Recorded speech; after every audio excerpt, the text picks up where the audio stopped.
বাহ বাহ বাহ, কি সুন্দর দৃষ্টান্ত স্থাপন করলো ব্রাজিলের খেলোয়াড়েরা।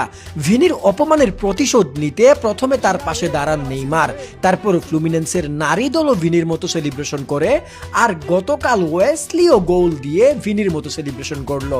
এক ভিনি অপমানিত হয়েছিল পর্তুগালে বেনফিকার সাথে এক আর্জেন্টাইন খেলোয়াড়ের কাছে, আর আজ তার পাশে দাঁড়িয়েছে কেউ ব্রাজিল থেকে, কেউ ইটালি থেকে। গতকাল রাতে ওয়েসলি খেলতে নেমেছিলেন তার নিজের ক্লাব রোমার হয়ে ইতালিয়ান জায়ান্ট জুভেন্টাসের বিপক্ষে।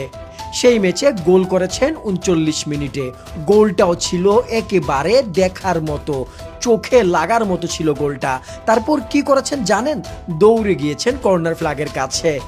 তারপর ভিনি যেমন কর্নার ফ্ল্যাগের কাছে গিয়ে নেচেছিলেন, মনে আছে? তারপর তাকে হলুদ কার্ড দেখতে হয়েছিল, কটু কথা শুনতে হয়েছিল, অপমানিত হতে হয়েছিল। সেই ঘটনার পর ভিনির পাশে দাঁড়াতে আজ ওয়েসলিও একই কাজ করলেন। ফ্ল্যাগের কাছে গিয়ে সাম্বা নাচ দিয়ে যেন ভিনিকেই বার্তা দিলেন, বাইলা ভিনি বাইলা, নাচো ভিনি নাচো। তার দল অবশ্য জয় পায়নি, শক্তিশালী জুভেন্টাসের সাথে 3-3 গোলে ড্র করেছে। রোমার হয়ে এই সিজনে প্রায় 20 ম্যাচে লেফট উইং ব্যাক হিসেবে খেলেছেন Wesley Frank. Spanish left back অ্যাঞ্জেলিনোর ইনজুরির কারণে রোমা কোচ গ্যাসপারিনি তাকে বাম দিকে শিফট করেন।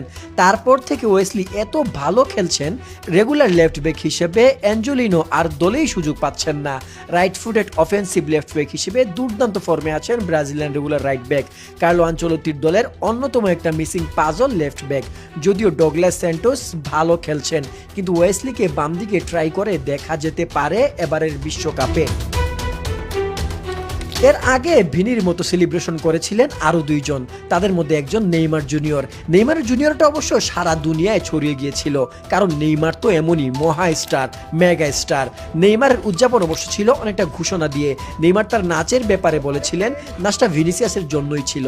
যখন সে পর্তুগালে তার প্রথম গোল করেছিল এবং অপমান ও বর্ণবাদের মুখোমুখি হয়েছিল, তখন আমি তাকে বলেছিলাম, যখন তুমি গোল করো তখন একইভাবে উদযাপন করো, কারণ আমি যদি গোল করি তাহলে আমি ঠিক একই কাজ করব। এটা দিয়েই নেইমার বুঝিয়ে দিয়েছিলেন তিনি সবসময় তার ছোট ভাইদের পাশেই আছেন, তার ছোট ভাইদের ছায়া হয়েই থাকবেন তিনি। সান্তোসের হয়ে সান্তোসের ইতিহাসে সর্বোচ্চ 10 গোলদাতার একজন এখন নেইমার। শুধু তাই নয়, ফুটবল বিশ্বে বর্তমানে যারা খেলছেন তাদের মধ্যে সর্বোচ্চ 10 জন গোলদাতার একজন হলেন নেইমার। নেইমারকে কিভাবে ভুলে থাকা যায়? এই নেইমারকে সাথে নিয়েই যদি সব ঠিকঠাক যায়, নেইমার যদি নিজের ফিটনেস ধরে রাখতে পারে, তাহলে ভিনি নেইমার দুজনই বিশ্বকাপের গোল দিয়ে হয়তো এরকম একটা সেলিব্রেশন করবে। যাই হোক, এর আগে 27 ফেব্রুয়ারি ফ্লুমিনেন্সের নারী দলও একই কাজ করেছিল। গোলের পর তারা ভিনির পাশে দাঁড়িয়েছিল। তারা যখন গোল করে